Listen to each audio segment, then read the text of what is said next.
Kevin Simler, a blogger and software engineer, and Robin Hanson, an economics professor at George Mason University, present this entertaining study of how people act on and express their hidden motives.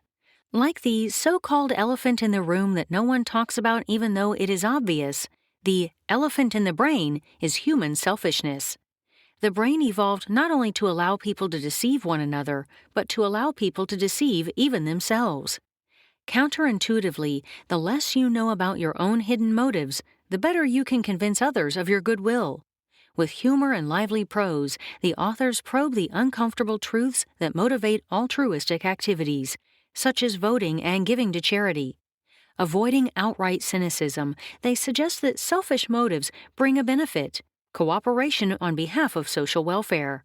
Their insights will serve readers interested in the behavioral sciences or evolution, and those seeking self-understanding.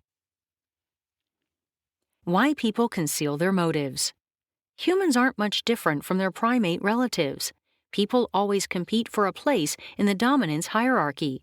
They pursue their self-interests in almost all social interactions. Although, candidly, admitting your selfish motives isn't socially acceptable, human behavior is almost never what it seems. And people constantly judge each other's actions and motives. Like the so-called elephant in the room that no one talks about, the elephant in the brain is human selfishness. People disguise their motives to appear less self-interested than they truly are.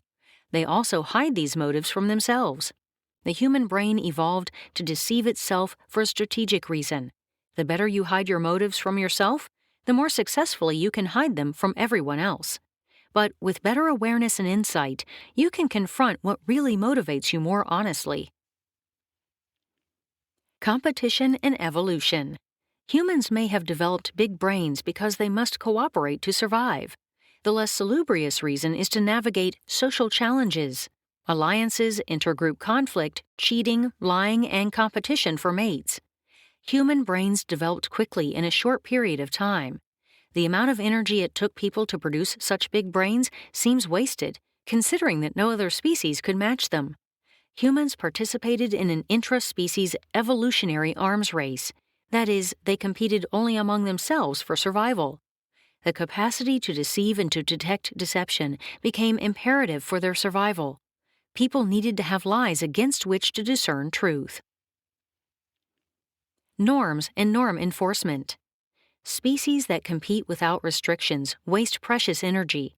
Redwood trees, for example, don't need to be as tall as they are, but as a species, they aren't able among themselves to coordinate a height cap, say 100 feet, that would benefit all of them. On the other hand, humans have developed social norms and norm enforcement to turn wasteful competition into useful cooperation. Humanity uses collective enforcement to contain the power of its dominant members. Language produced written laws and rules to enforce them. Institutions evolved to deal with dangerous norm breaking, like murder. In social interactions, certain norms are more flexible, and deceit and folly are more common, as in crimes of intent, when you act warmly toward a friend's spouse but secretly intend seduction. The meta-norm against cheating. Your incentives for fitting societal norms include maintaining your reputation and not becoming the subject of gossip. Being gossiped about undermines a person's reputation, and reputation is valuable in forming and maintaining crucial alliances. Being perceived as someone who doesn't tolerate cheaters serves almost as well as stopping a cheater in the act. Society condemns those who let others get away with norm-breaking behavior, thus providing a meta-norm, giving those who behave well an advantage over norm breakers. Everyone cheats, at least in small ways, because cheating is beneficial. Simple cheating evolved so people could avoid being seen as norm breakers. The brain adapted by developing mechanisms to detect cheating. Forms of cheating include offering ready-made fake excuses, conspiring in secret, partially violating a norm to avoid prosecution, and using veiled insults to incite bad behavior in others. A modicum of discretion can disguise more overt norm breaking, such as drinking in public. Everyone might know someone who drinks too much, but they also know that everyone else knows that they know. The fairy tale, The Emperor's New Clothes, depicts the idea of common knowledge. When one innocent person declares what everyone already implicitly knows, it leads to deceit being exposed and punished. Self-deception. Humans constantly deceive themselves as part of a complex self-defense strategy. They distort or ignore crucial information, even at the risk of their health and safety. The brain may withhold information from some of its parts to assist self-deception. Sigmund Freud postulated that humans developed defense mechanisms to preserve their self-esteem. The human ego is too fragile to deal with troubling information, so it lies to itself to reduce anxiety. But why didn't the brain evolve better self-esteem mechanisms? Research in psychology is trying to find answers to such questions. Telling an outright lie is difficult due to the fear of getting caught. The best way to convince others you believe something is to believe it yourself. Exposing lies is difficult when the person telling them believes them. And if you pretend to be a certain way long enough, you become the person you're pretending to be. Counterfeit reasons and the press secretary. The brain's ability to rationalize is so strong that it makes up stories without intending to deceive. When someone gives false information to win social acceptance, that person has internally accepted those counterfeit reasons. The brain has an interpreter module that manipulates information to benefit the mind's preferred version of reality. Like a government press secretary, this part of your brain can do a better job of convincing other people of lies or near lies if it remains less than fully informed of your darker motives.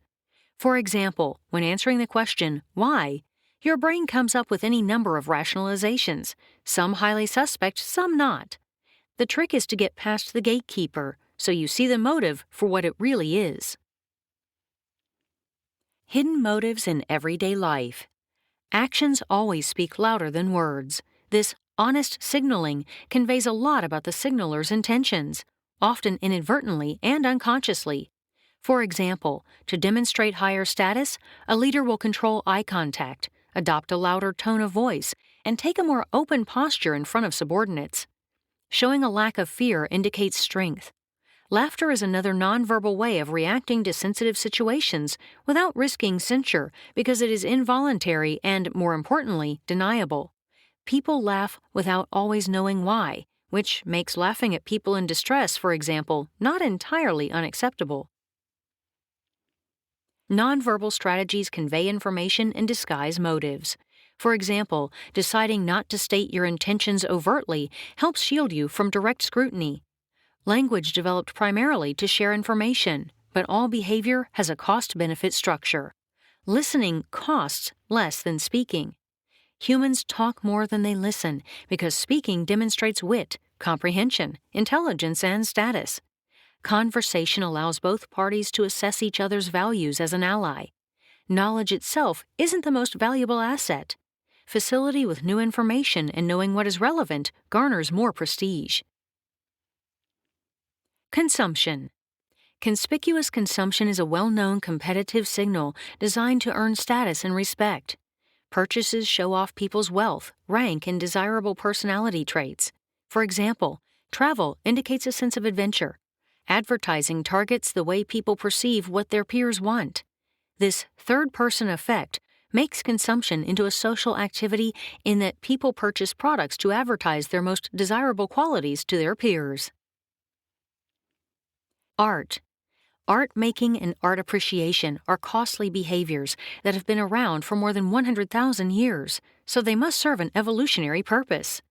Art is evident in every culture on Earth, whether people make music, write poetry, style their hair, decorate their bodies, or decorate their homes.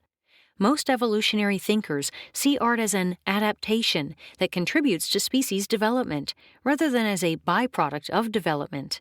Art impresses potential mates and allies because the effort it takes indicates a person's capacity to waste valuable time and energy as well as other resources in order to compete. Charity. Giving to charity appears altruistic, but, in fact, charitable donors are mostly signaling their virtue to others.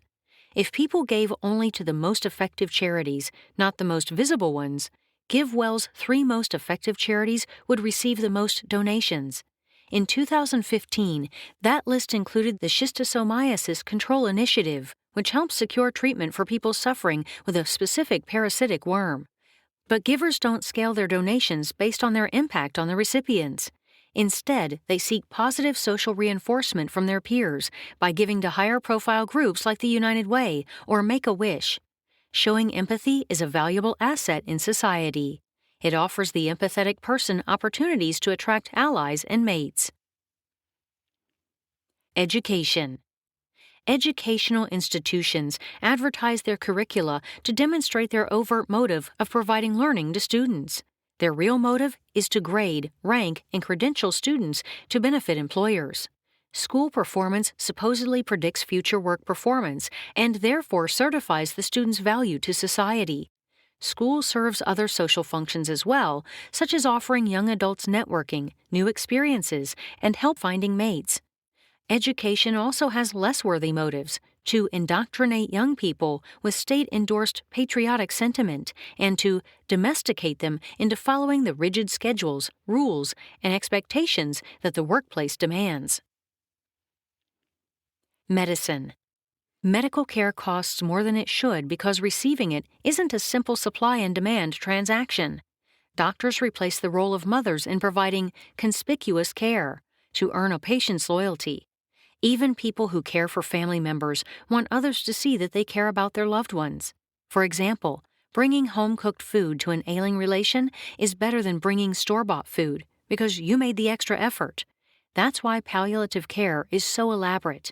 No one wants to appear not to be doing everything possible to alleviate a loved one's suffering, even if it doesn't improve his or her quality of life. Most medical interventions don't improve outcomes, and they sometimes cause new problems. Preventative care is a better strategy, but it lacks the element of conspicuous care. Religion. The common assumption about religious beliefs is based on cause and effect. People believe in God and therefore practice their religion.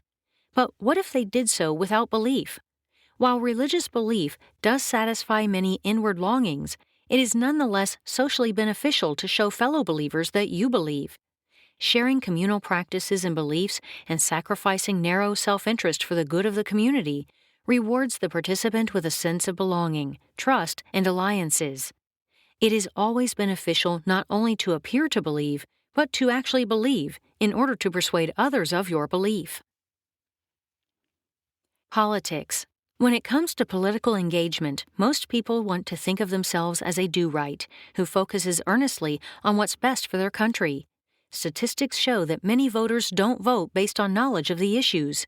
Instead, they cast their ballots more in response to social pressures from their community, which rewards emotional attachment to ideology more than it rewards reasoned debate.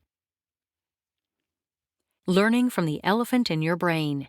With improved situational awareness, you can identify hidden motives in yourself and in others. While being selfish is natural, it isn't necessarily good.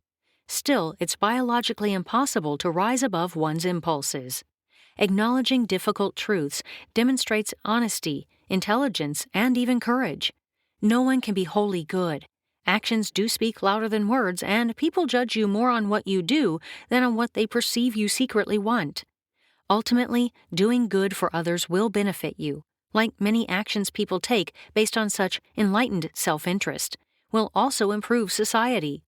With regard to institutions, probing the hidden motives of education and medicine may identify waste and improve services. For all of humanity's selfishness, people demonstrate a tremendous capacity to cooperate and help one another.